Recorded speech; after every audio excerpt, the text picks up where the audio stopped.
તો પિતૃપક્ષમાં ભૂલથી પણ આ વસ્તુ ન ખાવી જોઈએ। આ વર્ષે પિતૃપક્ષ 18 સપ્ટેમ્બર 2024 અને બુધવારથી શરૂ થઈ ગયા છે અને 2 ઓક્ટોબરે સમાપ્ત થશે। હિન્દુ પંચાંગ અનુસાર પિતૃપક્ષ એટલે કે શ્રાદ્ધ ભાદરવા મહિનાની પૂનમથી શરૂ થાય છે, જે ભાદરવી અમાસના દિવસે સમાપ્ત થાય છે। પિતૃપક્ષમાં દરેક લોકોએ કેટલીક સાવચેતી રાખવી જોઈએ। પિતૃપક્ષના 16 દિવસ કોઈ પણ શુભ કે માંગલિક કાર્ય કરવામાં આવતું નથી। પિતૃપક્ષના ઘણા નિયમો શાસ્ત્રોમાં જણાવવામાં આવ્યા છે। જો તે નિયમોનું પાલન ન કરવામાં આવે તો તે પિતૃદોષનું કારણ બને છે।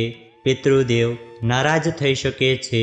પિતૃપક્ષ દરમિયાન શુભ અને માંગલિક કાર્યો કરવાની સાથે સાથે કેટલીક એવી વસ્તુ પણ છે જે પિતૃપક્ષ દરમિયાન ભૂલથી પણ આપણે ન ખાવી જોઈએ। પિતૃપક્ષ પૂર્વજોને સમર્પિત છે, તેથી આ સમયે ભોજનનું વિશેષ મહત્વ છે। આ દરમિયાન પિતૃઓ માટે ભોજન અલગથી કાઢવામાં આવે છે। બ્રાહ્મણોને ભોજન ખવડાવવામાં આવે છે, પરંતુ શાસ્ત્રોમાં કેટલીક એવી વસ્તુઓનો ઉલ્લેખ છે જે પિતૃપક્ષ દરમિયાન ભૂલથી પણ ન ખાવી જોઈએ।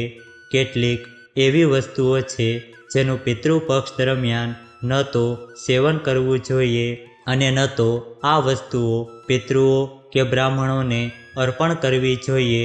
તો ચાલો જાણીએ કે પિતૃપક્ષ દરમિયાન એવી કઈ વસ્તુઓ છે જેનું સેવન ભૂલથી પણ ન કરવું જોઈએ। એ જાણીએ તે પહેલાં જો તમે પણ તમારા પિતૃદેવના આશીર્વાદ મેળવવા માંગો છો તો કોમેન્ટ બોક્સમાં પિતૃદેવો નમઃ જરૂરથી લખજો। આ વિડીયોને લાઈક કરજો અને ચેનલને પણ જરૂરથી સબસ્ક્રાઈબ કરજો અને આ વિડીયો છેલ્લે સુધી જોતા રહેજો। પિતૃપક્ષ દરમિયાન ઘરમાં મસૂરની દાળ ન ખાવી જોઈએ। શાસ્ત્રોમાં તેને વર્જિત માનવામાં આવે છે।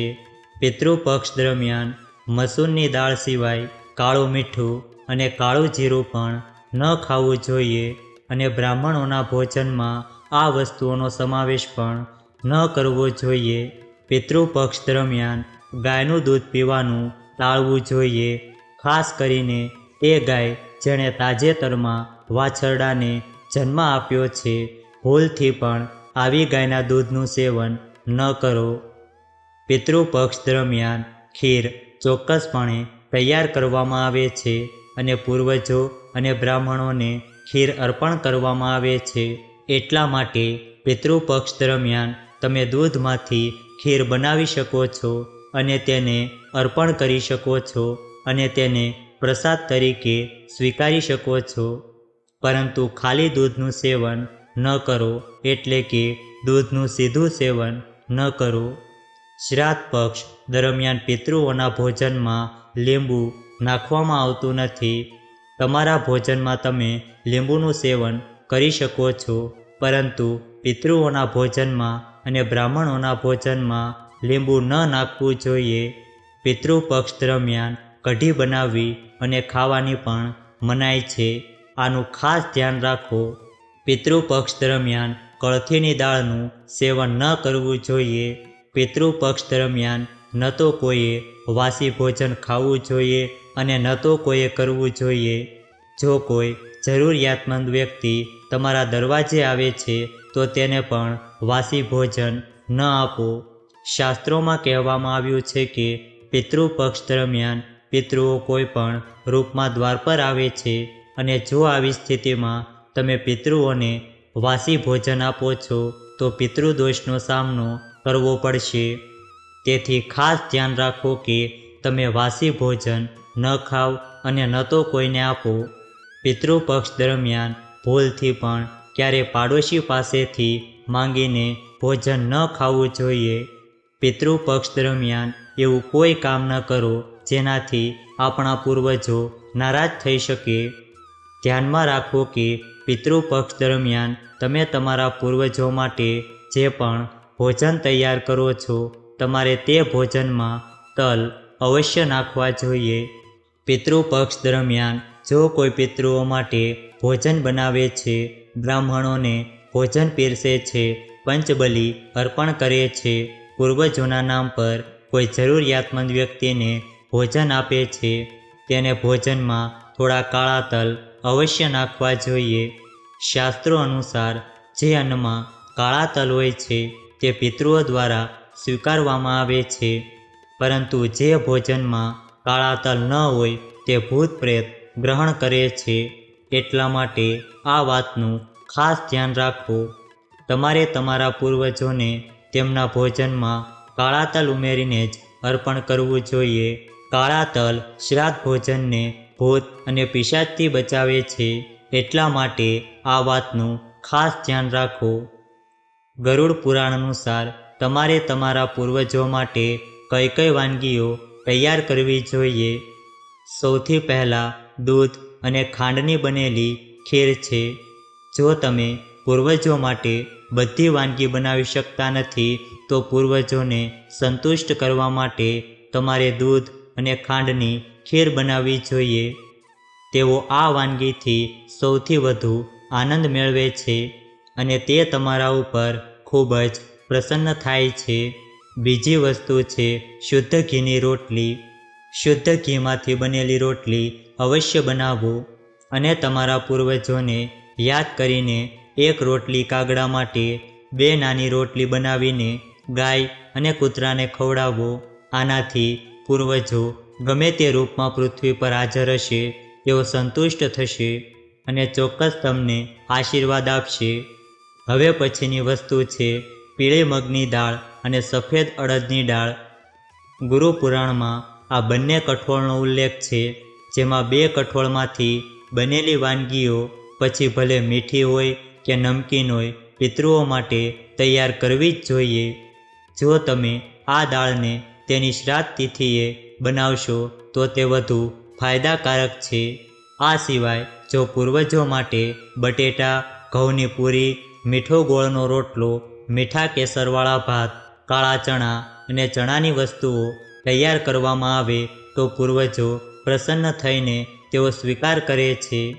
ચાલો હવે જાણીએ કે પિતૃપક્ષમાં ભોજન કેવી રીતે બનાવવું. જેમ આપણે ભગવાનને ભોગ અર્પણ કરીએ છીએ તે સમયે તેને ચાખતા કે એઠું કરતા નથી, તેવી જ રીતે આપણે આપણા પૂર્વજોને ભોજન અર્પણ કરતા પહેલાં ચાખવું જોઈએ નહીં. ભોજન બનાવતા પહેલાં તમારે સંપૂર્ણ રીતે શુદ્ધ થવું જોઈએ. તમારે સ્નાન કર્યા વિના પિતૃભોજન બનાવવું જોઈએ નહીં. અને જે સ્ત્રીને માસિક ધર્મ આવે છે તેણે પણ પિતૃભોજન બનાવવું જોઈએ નહીં. પિતૃભોજન બનાવતા પહેલાં ગંગાજળનો છંટકાવ કરીને રસોડું સાફ કરવું જોઈએ.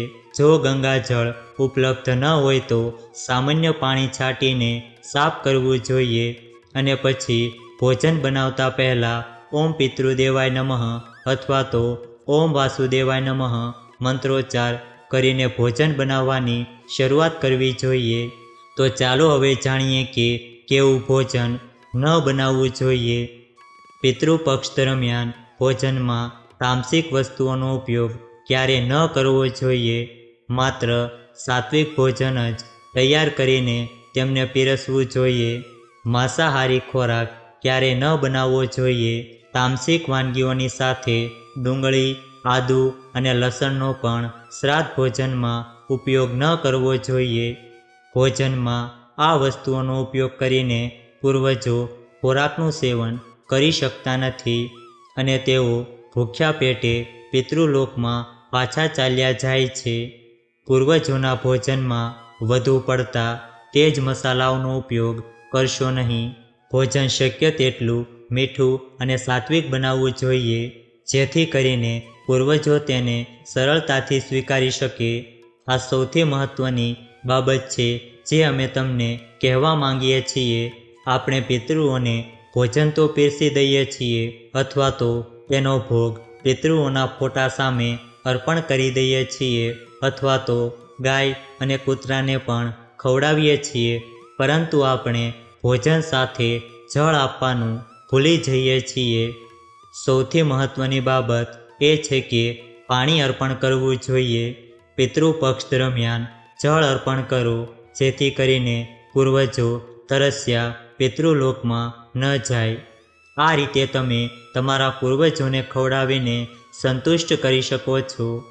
પિતૃપક્ષના આ 16 દિવસે કોઈને પણ આ વસ્તુ ઉધારમાં ન આપો અને ન તો કોઈની પાસેથી માંગવી જોઈએ, નહીં તો તમારા પરિવારમાં ગરીબી આવશે. તમારા પૂર્વજો તમારા ઘરનો ત્યાગ કરી શકે છે. પિતૃપક્ષ દરમિયાન જો કોઈ વ્યક્તિ કોઈને ઉધાર આપે છે કે કોઈની પાસેથી વસ્તુ ઉધાર લે છે તો તેના જીવનમાં દરિદ્રતા આવી જાય છે. એટલા માટે પિતૃપક્ષના દિવસોમાં આવું ન કરવું જોઈએ. ભારતમાં દાન અને પુણ્ય કરવાની પરંપરા રહી છે. દરેક વ્યક્તિ દાન કરીને પિતૃપક્ષનો લાભ લે છે અને તેમના આશીર્વાદ મેળવે છે. પરંતુ ખાસ કરીને પિતૃપક્ષ દરમિયાન તમારે ન તો આ 2 પ્રકારના કપડાં ખરીદવા જોઈએ અને ન તો કોઈને આપવા જોઈએ. તે છે કાળા અને સફેદ કપડાં. પિતૃપક્ષ દરમિયાન સફેદ વસ્ત્રોનું દાન કરવાથી આપણા પિતૃઓ પ્રસન્ન થાય છે અને પિતૃદોષ ઓછો થાય છે. એવું માનવામાં આવે છે જો તમે પિતૃપક્ષ દરમિયાન કાળા કપડાનું દાન કરો છો તો તમને તમારા પૂર્વજો દ્વારા શ્રાપ મળે છે અને તેની અસર તમારા જીવન પર પડે છે. ખાસ કરીને કાળા કપડાં ક્યારેય કોઈને દાનમાં ન આપવા જોઈએ. આ દિવસે ફાટેલા કપડાં પણ દાનમાં ન આપવા જોઈએ. એવી માન્યતા છે કે જો તમે આમ કરો છો તો વ્યક્તિના જીવનમાં ગરીબી આવે છે અને રાહુ દોષની અસર થાય છે અને સાથે જ આપણા પૂર્વજો આપણાથી નારાજ થવા લાગે છે. તેથી તમારે આ વાતનું ધ્યાન રાખવું જોઈએ. તમારા પૂર્વજો સંબંધિત ધન કે કોઈપણ પ્રકારની વસ્તુ તમે કોઈપણ વ્યક્તિને ન આપો.